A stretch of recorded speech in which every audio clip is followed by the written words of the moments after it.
2 साल पहले तबाही मचाकर गए कोरोना ने फिर से देश में रफ्तार पकड़ ली है। एक दिन में कोरोना के 5,000 से ज्यादा नए केसेस मिले। देश में 195 दिन बाद इतने केस मिले हैं। वहीं एक्टिव केस भी बढ़कर अब 25,000 से ज्यादा हो गए हैं। इससे पहले पिछले साल सितंबर 2022 को एक दिन में 5,000 से ज्यादा केसेस मिले थे। इस बीच आईआईटी कानपुर के प्रोफेसर मणिंद्र अग्रवाल ने कहा है कि देश में कोरोना के केसेस बढ़ना नेचुरल इम्यूनिटी कम होने के संकेत बताता है। उन्होंने आशंका जताई है कि इस बार भी स्थिति पिछले साल आई चौथी लहर की तरह हो सकती है। आने वाले 2 महीनों में कोरोना के केसेस हर रोज 15 से 20,000 तक आ सकते हैं। प्रोफेसर मणिंद्र अग्रवाल ने कहा है कि कोरोना को अन्य सीजनल बीमारियों की तरह नहीं देखा जा सकता, क्योंकि पता नहीं कौन सा वेरिएंट कितना डेल्टा की तरह खतरनाक निकल जाए। आईआईटी प्रोफेसर मणिंद्र अग्रवाल गणितीय मॉडल से कोरोना के केसेस के बारे में बताते हैं। 2021 मई में आई कोरोना की दूसरी लहर और 2022 जनवरी में आई ओमिक्रॉन की वजह से तीसरी लहर के बारे में भी मणिंद्र अग्रवाल ने ही सबसे पहले अपने मॉडल के जरिए जानकारी दी थी और देश को सजग करने का काम किया था। बहरहाल मणिंद्र अग्रवाल ने कहा है कि कोरोना की स्थिति को समझने में सबसे ज्यादा मैथमेटिकल मॉडल ही सक्षम रहा है। इसी के आधार पर अब तक वो कोरोना को लेकर सटीक भविष्यवाणी करते आए हैं।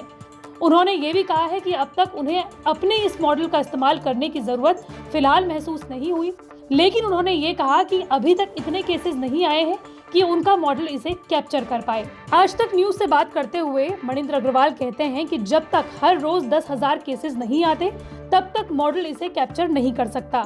हालांकि शुरुआती एनालिसिस के मुताबिक कोरोना के केसेस तेजी से बढ़ने लगे हैं। हो सकता है कि इस बार भी स्थिति पिछले साल चौथी लहर जैसी हो जाए। आने वाले 2 महीनों में कोरोना के केसेस हर रोज 15 से 20,000 तक आ सकते हैं। मणिंद्र अग्रवाल ने यह भी बताया कि देश में अभी किसी भी जिले में 100 से ज्यादा केसेस नहीं पाए गए हैं, यानी स्थिति अभी चिंताजनक नहीं है। लेकिन अगर केसेस की संख्या 10 गुना ज्यादा बढ़ जाती है तब भी देश में स्थिति सामान्य ही रहेगी।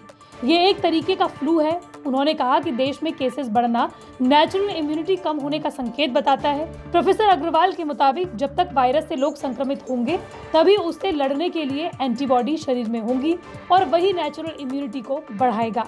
हालांकि दिल्ली के वर्धमान महावीर मेडिकल कॉलेज यानी सफदरजंग अस्पताल में सामुदायिक चिकित्सा विभाग के प्रोफेसर का मानना है कि ये जो केसेस बढ़े हैं वो नई लहर नहीं है। ये कोरोना केसेस में हल्का उछाल है जो कुछ दिन बाद खत्म हो जाएगा। इतना ही नहीं, उन्होंने ये भी कहा है कि अप्रैल के दूसरे हफ्ते में केसेस की संख्या में गिरावट आ सकती है। वहीं वायरसेस के पैटर्न के बारे में बताते हुए दूसरे डॉक्टर्स का भी ये कहना है कि पिछले रुझानों के मुताबिक ताज़ा अनुमान 15 से 20 दिनों के भीतर कोरोना चरम पर होना चाहिए और फिर उसमें गिरावट की उम्मीद है। देश में पिछले 24 घंटों में कोरोना से 13 लोगों की जान गई है। सबसे ज्यादा केरल में लोगों की मौतें हुई हैं। इसके अलावा कर्नाटक, महाराष्ट्र में 2-2 लोगों की जान गई है। पंजाब में एक शख्स ने दम तोड़ा है। देश में कोरोना का डेली पॉजिटिविटी रेट 3% के पार है। देश में कोरोना के फैलने से लेकर अब तक 4 करोड़ से ज्यादा केसेस मिल चुके हैं। दिल्ली की बात करें तो पिछले 24 घंटों में 500 के करीब केसेस मिले हैं। पॉजिटिविटी रेट 26% के आसपास है। हालांकि इस दौरान किसी की जान नहीं गई है।